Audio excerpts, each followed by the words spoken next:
Guys, meron nga pala tayong tutorial ngayon kung paano pagpalit ng fuel filter dito sa ating motor na Honda Click. Simulan na natin guys. Ito nga pala yung motor ko. Ito nga pala magpapalit tayo ng fuel filter. Ito nga pala yung kaibigan natin. Nandito nga pala tayo ngayon sa highway. Madalian nga pala yung pagpapalit dito. Napakadumi nga pala guys. Yung gilid ng tank natin, dapat pala binubuksan natin yung area na yan para mapunasan natin.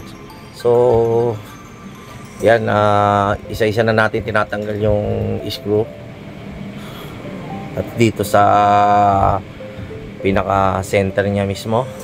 Yan.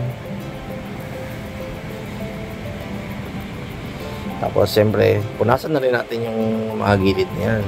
Dito nga kaya medyo matatagal kami dito dahil masyado kong napuno yung pinaka fuel niya, fuel tank.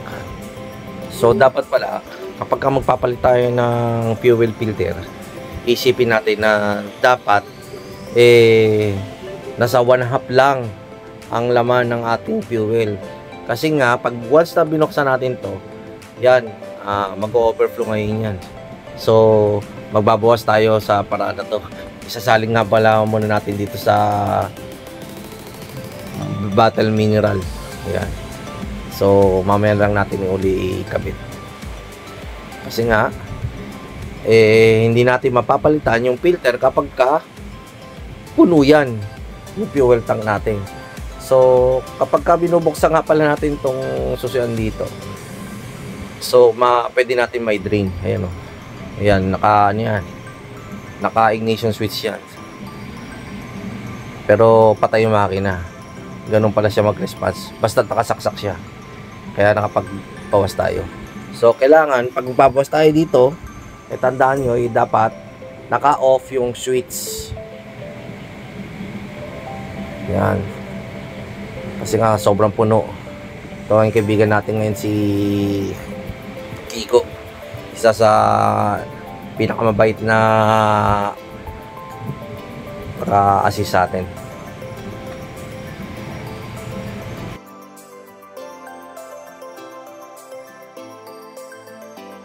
Madumi na rin pala So palitan na talaga. Yan. Daming laman ng ko.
Talagang palitan niya guys. So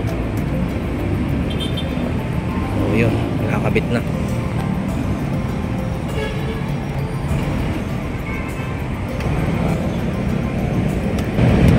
Ayan guys. So dito lang kami sa may Ayala Center. Ayan, Juan Ayala Mall.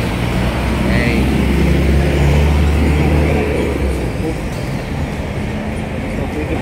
Pwede pa naman to. Kaso kasi binili ko kasi set para okay na. Okay na. Ito mismo yung genuine parts. Okay.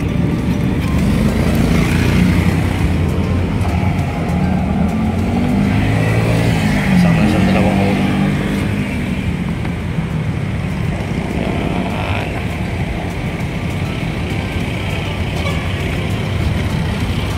Nakukopera na ngayon.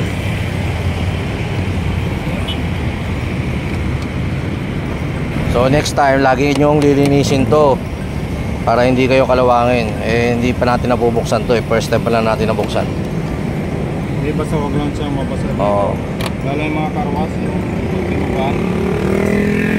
Kaya ito dapat hindi yan pinapasukan ng tubig. Hindi pa karwas, wag lang babugan dito sa taas. Babugan mo yan, masukan ng tubig, kalawang natin. Matapos nga pala natin magpalit ng fuel filter, base sa aking observation, eh medyo naman nagkaroon ng konting pagbabago, at gayon pa man ay para maiwasan natin ang pagkabara ng ating injection pump. Kaya dapat manatili tayong maging malinis sa ating fuel tank. Lagi nating i-maintain yon para lagi tayong iwas aberya. Nandito nga pala tayo ngayon, nakarating na tayo sa Tagaytay ng mga ilang oras. So panibagong 100 kilometers naman ang ating tatakbuhin. Mula tayo ngayon doon sa BGC, tapos dumaan tayo dito sa Cavite, tapos umikot tayo dito sa may Tagaytay, tapos meron tayong napuntahan na panibagong kalsada naman na kakaiba sa aking mga nadaanan before. Dahil ito ay meron ako napansin dito sa Cavite, Silang Cavite, no? Na medyo bagong kalsada ang ating nadaanan. Kaya ilan sa mga rider lang ang aking nasundan dito.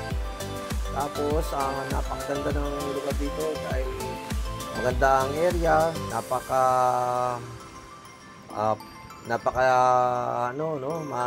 masyado maganda ang paligid dahil hindi natin ito nadaanan before. So ito nga, merong up and downhill nga pala akong nadadaanan dito. Yan.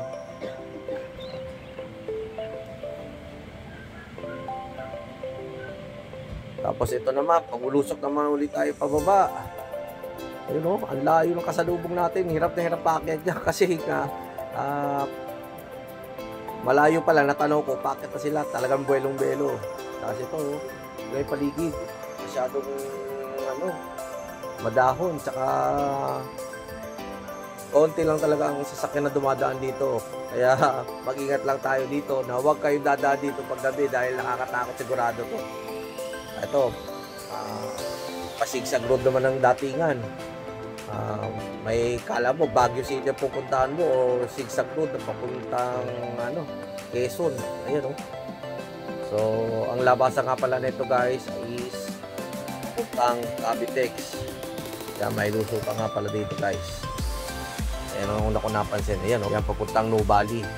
So ang labas nga pala natin dito guys ay papuntang Piña. Shout out kay Kiko, dito ko sa Ayala. Shout out nga pala kay Miss Gina, nandito nga pala kami ngayon sa BGC. Ayan po ang baging nating kaibigan from Land Drive Motovlogs.